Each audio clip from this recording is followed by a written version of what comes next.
Welcome back, welcome back. Next week, the Pakistan Parliament will vote for a new president. The current president, Pervez Musharraf, is standing against at least 40 other candidates, though none are thought to really pose any sort of serious challenge. However, one of the major opposition parties, the Pakistan Muslim League Nawaz, will not be putting forward a candidate, they say. The party is led, of course, by former Prime Minister Nawaz Sharif. You'll recall that earlier this month he was deported to Saudi Arabia from Pakistan just hours after landing there. Only today, the Supreme Court of Pakistan has cleared the way for President Musharraf to stand again next week.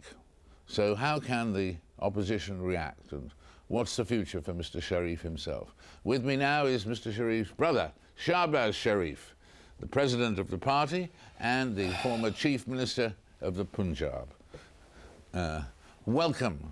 Very good to see you again. Thank you, David. Same here, likewise. This news reminds one of the old line that someone had about some country, that they're having a general election and we all know which general is going to be elected. I mean, it sounds a bit like that here in this case. But this surprise news, surprised because the Supreme Court has been fearlessly coming out with judgments that were against the president, that they've come out for him here. Did that surprise you? Very much so, because, Sir David, this was the first real test of judiciary's independence in Pakistan. And I, as a Pakistani, had hoped and prayed for the sake of my country that it will remain on the side of Constitution. It will remain on the side of rule of law. It will remain on the side of democracy and not side with dictatorship. And on 20th of July this year, when the Chief Justice was reinstated by the full court, I think people of Pakistan were longing for justice for 60 years. That was the finest hour. And suddenly they thought justice will be dispensed and there will be a level playing field. But after today's decision, those hopes have really dashed out again. It's been a decision which was not expected. I mean, as of what people thought, that Supreme Court has been reborn on 20th of July, that they won their independence through heroic and unprecedented struggle of the bench and the bar, civil society, political leadership, political workers. They sacrificed their time and money. 50 people died in Karachi on 12th of May, as you know, this year. And only then this independence won in 60 years. And now to again reinvent the doctrine of necessity to provide leeway to a dictator was something at least I was not expecting. But I mean, is this a decision based on corruption, or because they were not corrupt earlier, it's just a decision you disagree with, or do you think it's a corrupt decision? No, I would say with a sense of confidence that the judges have been pressurized by Musharraf and his cronies. They were threatened with dire consequences. Stories appeared in the print media in Pakistan about these tactics. And if you read newspapers of the last 1 month, no single day passed when Musharraf cronies didn't make dire statements about imposition of martial law or emergency if Musharraf wasn't elected. Now for Musharraf to have bulldozed his way through to become President of Pakistan, I can only say that under him all state institutions will melt down. Unfortunately, I have to say that. I wish I'm wrong, I'm proven wrong, but all these tactics you have seen the last 6 months, all what has gone under his watch only suggests that he's not the one who is going to save Pakistan from trouble. He's part of the problem and not part of the solution. This has been our mainstay. And so now what can Nawaz Sharif do in this situation? Is he, I mean, he's in Saudi Arabia at the moment. Yes, he's in Jeddah. Yeah. And is he a completely free person to go wherever he wants, or is he under a sort of house arrest? Yes, David, what an irony of fate that Musharraf brazenly defied Supreme Court's verdict, this very court. They decided in favor of Nawaz Sharif and in favor of me to return to Pakistan as citizens having inalienable right granted in the Constitution to return and live normal life. Musharraf defied that decision brazenly and committed contempt, committed abduction, put him on the plane and treated him like worse than a convicted felon and sent him back to Jeddah. Now, today, a decision has been awarded in his favor. How would he treat this decision when he treated with contempt the earlier decision of the same court? That's point number one. Number two, Nawaz Sharif is obviously very dejected, and the way he was mishandled in Islamabad, and very disappointed. Yet his spirits are very high, and his heart is in Pakistan with the people. He's going to return very soon. Very soon? After Ramadan, after the month of fasting. After Ramadan? Yeah.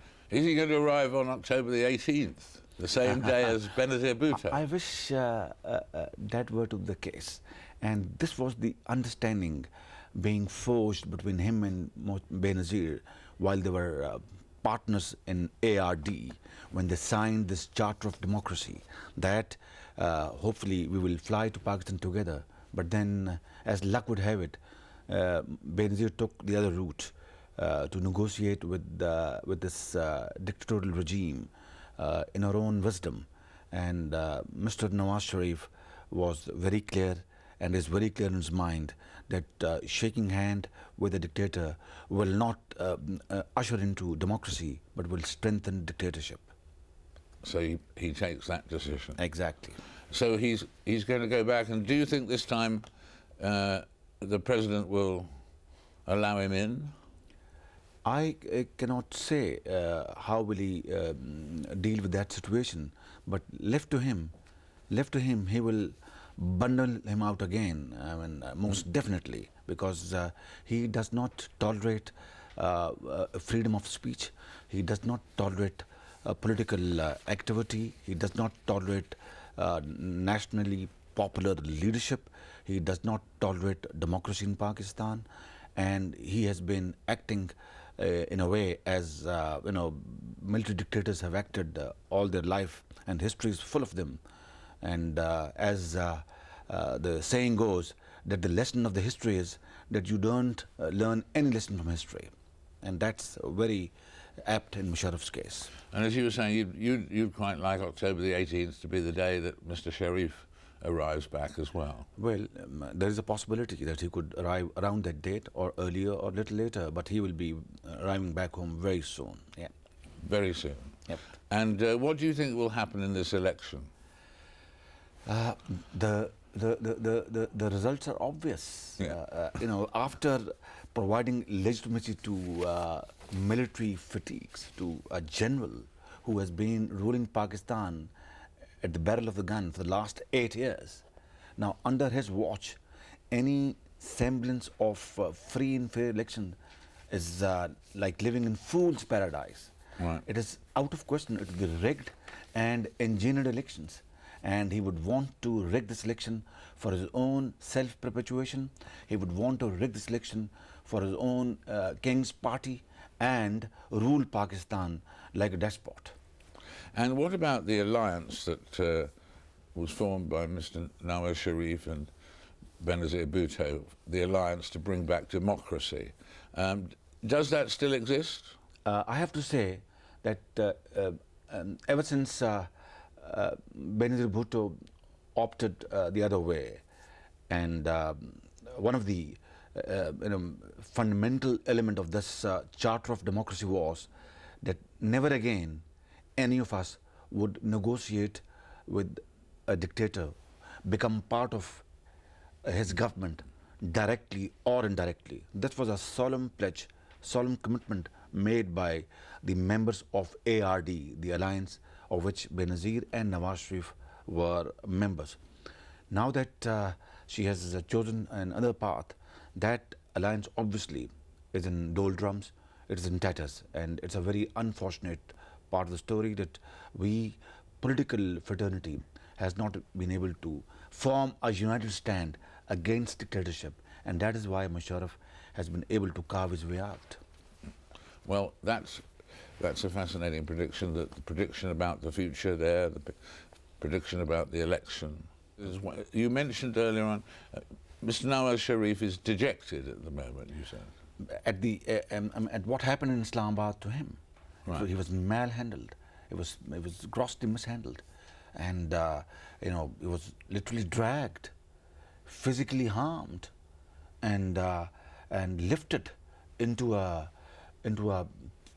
prisoner's van and driven to a plane, and through a deception plan that he's being arrested by NAB, which is an institution controlled by Musharraf, equivalent to Hitler's Gestapo, National Accountability Bureau, which does selective accountability. He was put in the plane, that he's being flown to another city in Pakistan and will be imprisoned there. And Nawaz Sharif was perfectly okay. He said, well, I will face those concocted cases, no problem. And then the plane took off. And he was of the view, thinking that he was being flown to south of Pakistan, Karachi, where he will be imprisoned in Landi jail, a jail he had seen before being exiled out of Pakistan. And after 1.5 hours, when this was not happening, the plane was not descending, he asked one of the crew member, he said, you have been cheated. The plane is going back to Jeddah. So that's what happened to Nawaz Sharif. And he was obviously very dejected because of this cheating and a very cleverly laid out deception plan. Well, you've given us a fascinating cross-section of the views of what's happening, and what's happening particularly on this dramatic day today. It's a great day to have the opportunity to talk to you. Thank you very much. Thank you very much, indeed. David. It's always a pleasure meeting you. Thank you very much indeed. Many thanks. Thank you very much. Well, that's a fascinating update there on that big story that changed quite a bit today. Now, as a former president of Peru is extradited home, charged with human rights and corruption charges, I'll, in a moment or two, be talking to Peru's most celebrated author and politician, Mario Vargas Llosa. That's just after the news, so don't go away.